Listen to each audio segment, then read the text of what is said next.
helped shape their lives, especially their ways of thinking. And this has turned out to be a program for kids in grades 4 through 12. And through the years, in recent years, we've averaged more than 50,000 letters a year with different state centers as partners. I mentioned the Pavilion of States, and a number of people are here from the Pavilion. Once the letters come into the Library of Congress, they are sent to the states, and the states, with a little help from us at our central office, narrow down the possibilities for that state. And the states then choose winners. And there are ceremonies and sponsors in the different states, and the variety of programs, of books that are discussed, of course, is tremendous. And we have found it to be a wonderful way to work with the schools and interest them in literacy and in reading and in writing. And reading and writing go together in Letters About Literature. And we are privileged today to have actually 3 of the winners from 3 different states who are going to share with us their winning letters. I mentioned that we've got over 50,000 students in this year's contest as well. Many of these young writers are extremely, as you will find out from yourself, bright and energetic, but interested bringing themselves into connection with authors. And today we also have 2 of the authors who received the letters to hear from the students live. So this will be a new experience at the National Book Festival, but we're very pleased to have 2 of the authors with us today whose books inspired such letters. They are Cynthia Cahodatta, winner of both the prestigious Newbery Medal and the National Book Award. Her current novel is Half a World Away. The other author is graphic novelist Jean Luen Yang, whose work, American-Born Chinese, was the first graphic novel to be nominated for a National Book Award and the first to win the American Library Association's Printz Award. It was also a winner of the 2007 Eisner Award. And Jean's latest book is the 2-volume Boxers and Saints. First, I'd like to call to the stage one of our winners, Arden Franzen, who is a state winner from Louisiana. She's from Lafayette, Louisiana, and she wrote to Cynthia about Cynthia's book, Kira Kira.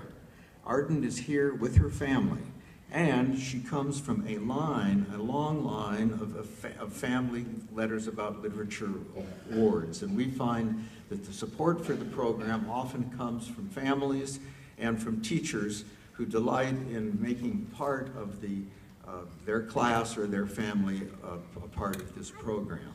So, and 2 of Arden's siblings have also won Letters About Literature awards. So please welcome Arden and the recipient of her letter, Cynthia Cahodatta. Could they come to the stage?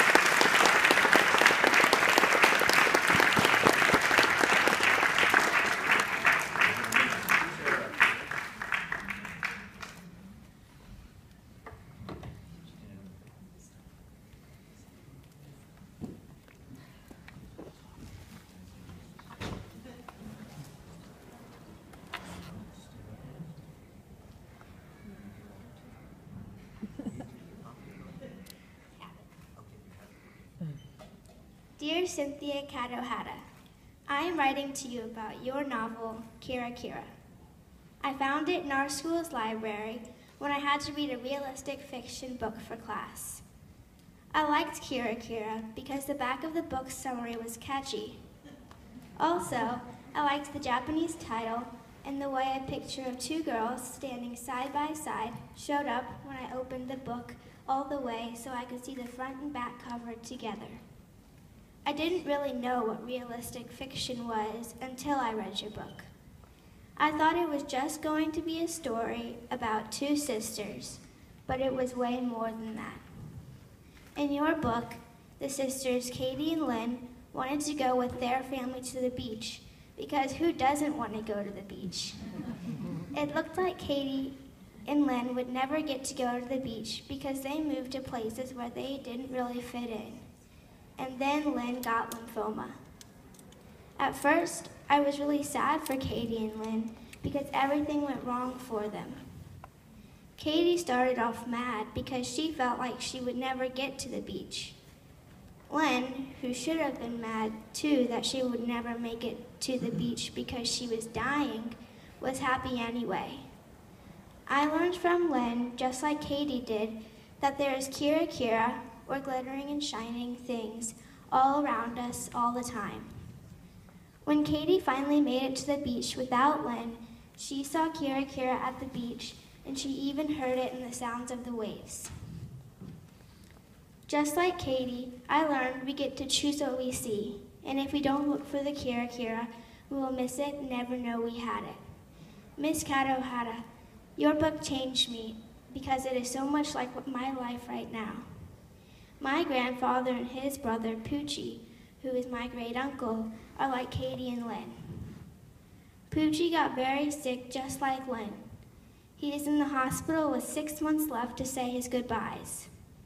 Every year, we saw Poochie at Thanksgiving and Christmas, but his grandchildren were not there because they live in faraway places like Brazil, where vacations don't happen at the same time ours do. All Poochie ever wanted was a family reunion at the beach to have all of our family together at the same time. They won't let kids my age go into the hospital room where he is right now. If I could go and talk to him, I would tell him he shouldn't feel bad about not going to the beach.